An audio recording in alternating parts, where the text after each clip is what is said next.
দূর থেকে দেখলে মনে হবে এ যেন সাধারণ কোনো দৃশ্য। গাড়ি থেকে নামছে এক মা আর তার ছেলে, বেসরকারি বিশ্ববিদ্যালয়ের শিক্ষার্থী। কিন্তু এই মা ছেলে কোথায় যাচ্ছে? ঠিক সেখানেই চমক লুকিয়ে আছে। তারা ঢুকলো একটি চায়ের দোকানে। না, চা খেতে নয়, চা বেচতে। কেন? প্রয়োজন নাকি শিক্ষা? এমন পরিবারেও কি জীবন শেখাতে হয় এভাবে? অপেক্ষা করুন, একটি অদ্ভুত সিদ্ধান্তের পেছনের গল্প শুনবেন আজ। একটা ছেলে এসে বলেছিল, খালা চা দেন। তা আমার ছেলে খুব রাগ হয়ে গিয়েছিল যে এটা কি ধরনের ল্যাঙ্গুয়েজ। তা আমি বললাম আসতে। পরে যখন আমি চাটা নিয়ে গিয়েছি ওদেরকে, আমি যখন গিয়ে বললাম এক্সকিউজ মি চাটা, হ্যাঁ, তখন উনি আমার দিকে কিছুক্ষণ তাকিয়েছিলেন আর কি, যে আসলে সবাইকে খালা বলা যায় না। এরকম টুকিটাকি অনেক অভিজ্ঞতা আছে। দিন দিন কঠিন হচ্ছে, কিন্তু দুনিয়া কঠিন হচ্ছে। আমি একটা বিজনেস করি, এটা নিয়ে যদি আমি বসে থাকি সন্ধ্যাটা একদম ফ্রি টাইম যায়। তো এই ফ্রি টাইমটাতে আমি একটা কাজ করলাম, প্লাস আমার ছেলেটাকে আমি বাস্তবতা শিখালাম, টাকা কত কষ্ট করে আর্ন করতে হয়। ও রাইফেলস থেকে এসএসসি করেছে, শাইন থেকে ইন্টার করেছে, এখন ইউনিভার্সিটিতে আছে।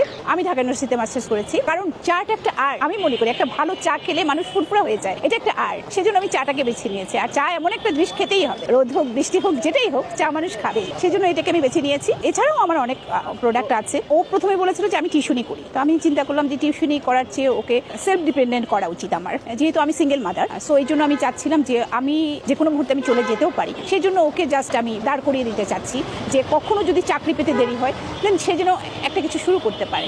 হ্যাঁ, এটাই ছিল আমার উদ্দেশ্য। আমি মনে হয় সব, কারণ ওর যখন পরীক্ষা থাকে তখন ও আসে এখানে বসে পড়ে, তখন আমি চা বানাই। হ্যাঁ, ওর যখন পরীক্ষা থাকে না, ম্যাক্সিমামটা ও দেয়, আমি ডিরেকশন দেই, জাস্ট ওকে অ্যাক্টিভ করে তোলা। না, গাড়ি আছে গাড়ির জায়গায়, বাড়ি আছে বাড়ির জায়গায়, কর্মটা এখানে। হ্যাঁ, আমি এখানে কর্ম করছি।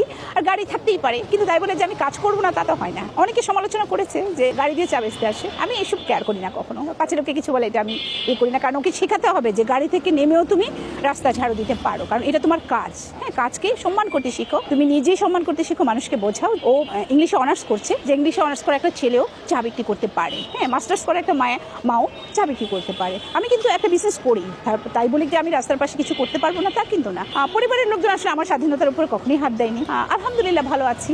আমি এসে প্রথমে এক কাপ চা খাই, আমার খুব ভালো লাগে। আর সবচেয়ে বড় জিনিস, আমার ছেলে খুব ভালো বানায়। না, সে আমার কাছ থেকে শিখেছে, বাট এখন এসে আমার চেয়ে বেটার। না, অনেকে মনে করে যে আমার ছেলে হয়তো পড়াশোনা করছে না, লাফাঙ্গা হয়ে গেছে, সেই জন্য হয়তো এইটাতে দিয়ে দিয়েছি, এরকমও মনে করে। কোনো অসুবিধা নাই। বৃক্ষের নাম কি ফলে পরিচয়। হ্যাঁ, এরকম বলে যে আজকে বিক্রি হলো না, বলেছিলাম না এসো না আজকে বিক্রি হবে না। আমি বলি যে না, এটি